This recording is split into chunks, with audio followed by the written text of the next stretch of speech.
కులగణనపై కాంగ్రెస్ ప్రభుత్వానికి చిత్తశుద్ధి ఉంటే సమగ్ర కుటుంబ సర్వే ముసాయిదాను బహిర్గతం చేయాలని కరీంనగర్ ఎమ్మెల్యే గంగుల కమలాకర్ డిమాండ్ చేశారు. లేనిచో కులాల వారీగా మళ్లీ రీసర్వే చేయాల్సిందేనంటూ సర్కారుకు సూచించారు. కులగణనపై కాంగ్రెస్ ప్రభుత్వానికి చిత్తశుద్ధి ఉంటే సమగ్ర కుటుంబ సర్వే ముసాయిదాను బహిర్గతం చేయాలని మాజీ మంత్రి కరీంనగర్ ఎమ్మెల్యే గంగుల కమలాకర్ డిమాండ్ చేశారు. గత 50 సంవత్సరాలుగా మోసం చేసిన కాంగ్రెస్ మరొకసారి బీసీలను మోసం చేసే కుట్ర చేస్తుందని ఆరోపించారు.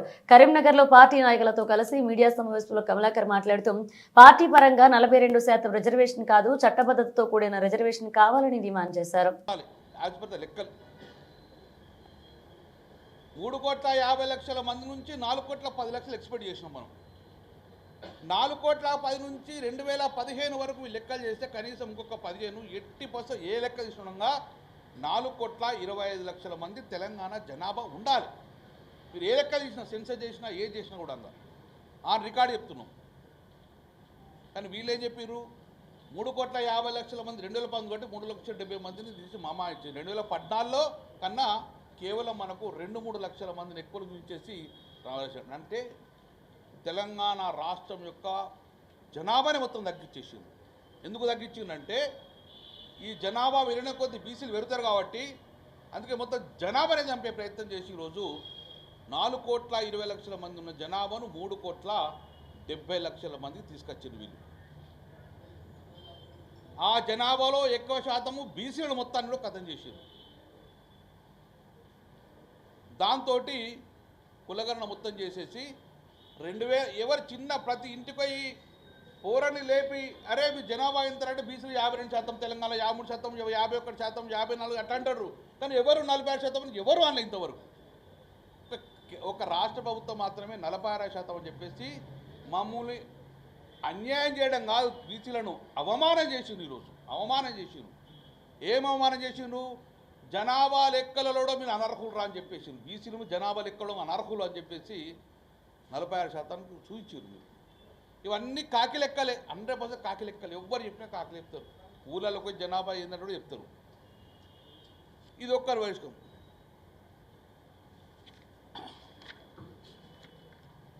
5/1/2025 అంటే ఇప్పుడు మొన్న 1 మంత్ బ్యాక్ కేంద్ర ఎన్నికల సంఘం, ఇదైతే చట్టబద్ధత కదా, కేంద్ర ఎన్నికల సంఘం ఏమనిచ్చిందంటే తెలంగాణ రాష్ట్రంలో ఓటర్లు తయారు చేసినాము.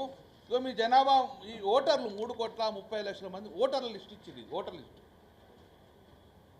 అంటే 18 సంవత్సరాల పైబడిన వ్యక్తులకు 3,30,00,000 మంది ఉందని చెప్పి కేంద్ర ఎన్నికల సంఘం ఇచ్చింది. మరి 18 సంవత్సరాల లోపల మంది ఎంత ఉంటారు నీకు లెక్క ఉందా అంటే అది కూడా లెక్క పట్టుకొచ్చిన, ఆ లెక్క కూడా పట్టుకొచ్చిన. 18 సంవత్సరాల లోపు ఈ రాష్ట్రంలో ఉన్న అన్ని స్కూళ్ళు, అన్ని కాలేజీలు మొత్తాన్ని తీసుకొస్తే స్టూడెంట్స్ లెక్క 60 లక్షల మంది స్టూడెంట్ లెక్క ఉన్నారు. Roll students. ఇది అఫీషియల్గా స్కూల్ అడ్మిషన్ చెందిన పిల్లలు 1వ తరగతి, 2వ తరగతి, నర్సరీ అప్ టు 18వ తరగతి. ఈ 60 లక్షలు 3,30,00,000 ఇదే 3,95,00,000 అవుతుంది. 3,96,00,000 ఇదే అయ్యారు. ఇందులో మినిమం 2-3% మంది స్కూల్లో ఎంట్రీ కాని వాళ్ళు, స్కూల్ ఓనోళ్ళు, తర్వాత ఎన్నికల సంఘాన్ని కలగకుండా ఎన్నికలలో కూడా వాళ్ళు ఓటర్ పేరు వందలలో వాళ్ళు మినిమం వాళ్ళు అంతా చేసుకున్నాక 2-3% ఉంటారు. అఫీషియలే 3,90,00,000 వచ్చిండ్రు. అన్అఫీషియల్గా 4,20,00,000 అయితే మీరు లెక్కలు చెప్తున్నారు. మీరు అఫీషియల్గా మీరు లెక్కలు ఇది సరే, ఇది ఈ లెక్క మీరు నమ్మలేదు అనుకో, ఇష్టపడు ఈ లెక్క మీరు నమ్మాలి, కేంద్ర ప్రభుత్వం నమ్మాలి అనుకో. ఆధార్ కార్డు ఉంది కదా, ఆధార్ కార్డు ఇది 31/12/2020లో రిలీజ్ చేసింది. ఆధార్ కార్డు యొక్క లిస్టు కేంద్ర ప్రభుత్వం ఆధార్ కార్డు ఒక లిస్టు అనౌన్స్ చేసింది. 31/12/2002 5 సంవత్సరాల క్రితం మీ తెలంగాణలో 3,95,51,000 మంది ఆధార్ కార్డు ఉందని చెప్పి రాశారు. 3,95,00,000 ఆధార్ అయితే ఎవరు డబల్ ఉండేవి కదా, కొంతమంది లేని వాళ్ళు ఉంటారు కావచ్చు. 3,95,00,000 మంది ఆధార్ కార్డు ఉందని చెప్పి 2020లో ఇచ్చిండ్రు. అంటే 5 సంవత్సరాల కనీసం ఇంకొక 10 లక్షలు పెరుగుతారు కదా. మరి ఏ లెక్క చూసినా 4,10,00,000 అవుతారు. ఒక తెలంగాణలో ప్రభుత్వానికి 3,70,00,000 ఎట్లా కనబడతారు మీకు? అలా 3,54,00,000 మంది దొరికిండ్రు, ఇంకా 16 లక్షల మంది కుక్కలేగేసిర్రు, మేము పోలేదని చెప్పిర్రు. అంటే 4,10,00,000 మందిని మొత్తం చంపేసింది మమ్మల్ని. ఇప్పుడు ఈ లిస్టు వాస్తవాలు మీ ముందు తెచ్చినాం. ఆ రోజు కూడా రేవంత్ రెడ్డి గారు మీరు మంచి తేనె మాటలు మాట్లాడినారు. గంగుల కమలాకర్ గారు, శ్రీనివాస్ యాదవ్ గారు తేనె మాట్లాడితే నమ్మినాం, నిజంగానే కావచ్చు, ఇంత ప్రేమ ఉంది మా బీసీ గణాంకాలు లెక్కలెత్తారు కావచ్చు అనుకున్నాం. ఈరోజు నేను ఒకటే డిమాండ్ చేస్తున్నాను. నేను Ponnam rocker press meeting resurvey చెయ్యమని నేను ఒకటే అడుగుతున్నా.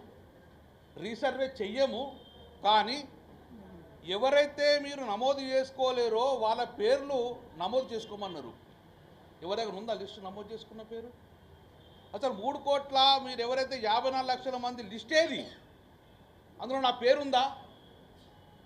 నా పేరుండా నా కులం ఏం రాష్ట్రం అనేది బహిర్గతమే లేదు కదా. నేను మళ్ళీ ఇట్లా నమోదు చేసుకోవాలి. జనరల్గా నేను లేను, మా ఇంటికి వచ్చిపోయిందట, మా ఇంటికి రాసుకొని పోయినరు. మరి రాసుకున్నావా లేదా? మరి లిస్ట్ ఏది? నేను ఒకటే డిమాండ్ చేస్తున్నా, మీరు ఈ 3 కోట్ల ఏదైతే మీరు 64 లక్షల మందిదో 54 లక్షల మందితో కులగణ చేసినారు కదా, ఆ ముసాయిదాను బహిర్గతం చేయండి ఫస్ట్. అలా నేను చూసుకుంటే నా పేరు గంగుల కమలాకర్ ఉందా నా ఊళ్ళో, నా వార్డు మెంబర్ ఈ నెవర్లో నా ఉందా? లేకపోతే అయ్యా నా కులం గీది, నా బీసీ అని చెప్పి సబ్మిట్ చేసుకుంటా కదా, నాకు అవకాశం ఇవ్వండి. గ్రామాలలో కూడా ఆ గ్రామంలో నువ్వు ముసాయిదా బహిర్గతం చెయ్యి. ఈరోజు ఓటర్ లిస్ట్ వస్తాయి కదా, ఓటర్ లిస్ట్ ఊరికి పంపిస్తావు కదా, ఓటర్లు చూసుకుంటారు కదా, నా ఓటర్ లిస్ట్ నా పేరు ఉందా అని అడుగుతాం. లేకపోతే నా ఓటర్ లిస్ట్ నమోదు చేసుకుంటాం. అట్లనే నువ్వు ఏదైతే సర్వే చేసినావో అది కులాల ఆధారికంగా గ్రామాలకు మీరు ఒక రిపోర్ట్ పంపండి, పట్టణాల్లో అయితే వార్డులో పంపండి, అందులో బహిర్గతం చేయండి. మేము మా పేర్లు ఉంటే సంతోషపడతాం, మా కులం ఉంటే సంతోషపడతాం, మా పేరు లేకపోతే నమోదు చేసేందుకు మాకు అవకాశం ఇవ్వండి. దాన్ని కులం యొక్క రీసర్వే చేయండి. 16 లక్షల సర్వే చేస్తా అంటే మీరు మళ్ళీ మోసం చేసినట్టే. 3,54,00,000 లక్షల మంది తప్పు అని మేము అంటున్నాం కదా, నీ సర్వేనే తప్పు జరగలేదు కదా, తప్పు జరిగింది కదా. అందుకే ఈరోజు గడప